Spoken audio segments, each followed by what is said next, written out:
This is Democracy Now!, democracynow.org, The War and Peace Report. I'm Amy Goodman. Today marks the deadline for Iran and 6 world powers to reach a comprehensive agreement on curbing Iran's nuclear program. Iran has dispatched 2 top officials to Vienna in a last-minute push for a diplomatic breakthrough. On Monday, U.S. State Department spokesperson Mark Toner expressed confidence a deal is within reach, but said negotiations may slip past today's deadline. These talks, and it's looking more likely now, could go beyond June 30th. For a few days if we need additional time to conclude, frankly, a strong, comprehensive agreement. And that's still our attitude. We're still focused on getting the best agreement possible, the most comprehensive agreement possible. And if we have to work a little bit longer to do that, the team in Vienna, then they'll do so, obviously. But nobody's talking about a long-term extension. Meanwhile, Foreign Minister Javad Zarif has returned to Iran to discuss a final negotiation position with Iran's top leadership. Secretary of State John Kerry and Zarif acknowledge gaps remain. I think it's fair to say that we're hopeful. We have a lot of hard work to do. There's some very tough issues, and I think we all look forward to getting down to the final effort here to see whether or not a deal is possible. I think everybody would like to see an agreement, but we have to work through some difficult issues. Well, I agree. We maybe not on the issues, but on the fact that we need to work really hard in order to be able to make progress and move forward. We're determined to do everything we can in order to be able to make this important milestone. But that depends on a lot of things, and we're going to work on them and find out. The outstanding differences include access to international inspectors and Iranian nuclear activity in the deal's final years. Negotiators are also trying to determine the timing of sanctions relief and the scope of Tehran's nuclear research. For more, we go directly to Tehran, Iran, where we're joined by Reza Sayah. He has covered Iran for CNN International for the past 7 years. After his coverage of the 2009 anti-government protests, Iranian authorities denied him permission to work for 2 years. He later returned to Tehran to report on the ongoing nuclear talks, the 2013 presidential elections, and last year's signing of the interim nuclear deal. He also works with the Blossom Hill Foundation, which helps children impacted by war.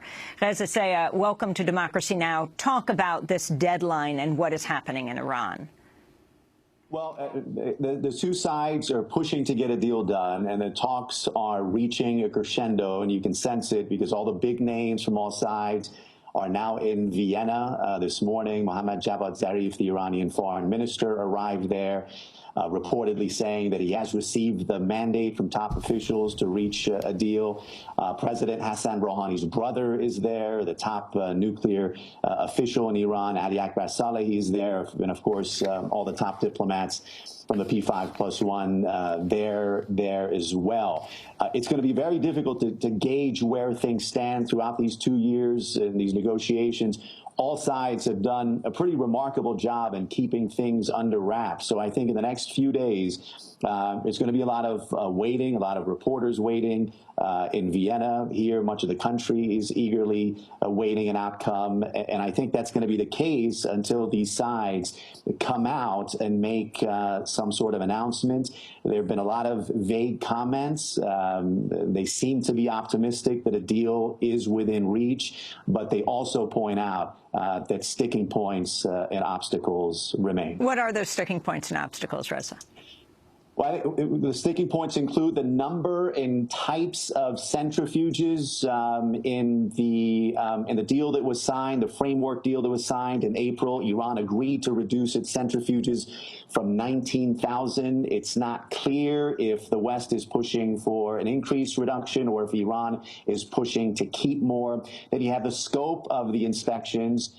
Iran has all along allowed the to inspect its nuclear facilities, and when the framework was agreed on, they agreed to what's called an additional protocol, which gives the IAEA a higher authority for increased inspections. But the West, the U.S., has given indication that they want to inspect some military facilities. And Iran has said, that's a red line, that they're not going to allow inspections of military facilities. Then you have research and development. The West wants to limit Iran's research and development when it comes to nuclear program. And finally, the pace of the sanctions.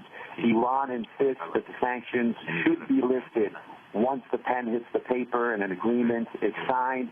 The West, the U.S. says it's going to be a gradual lifting of the sanctions.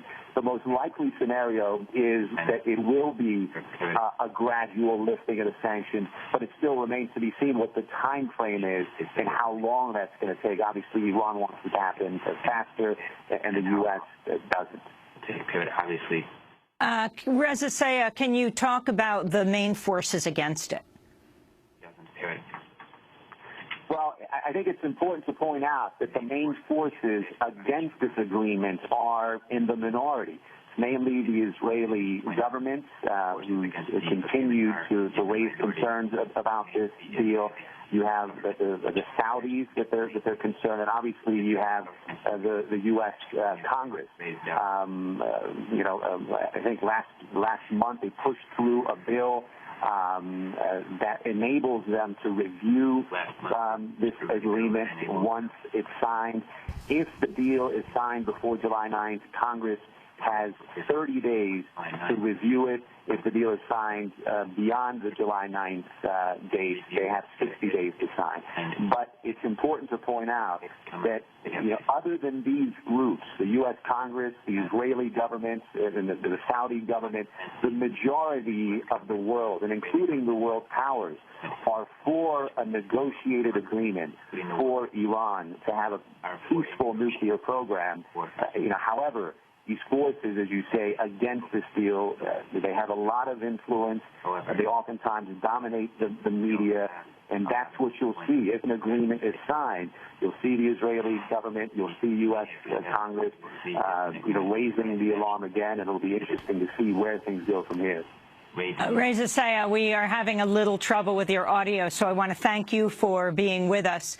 Reza has covered Iran for CNN International for the last 7 years. After his coverage of the 2009 anti-government protests, Iranian authorities denied him permission to work for 2 years, but then he later returned to Tehran, where he covered a number of the political developments there. This is Democracy Now!, democracynow.org, The War and Peace Report.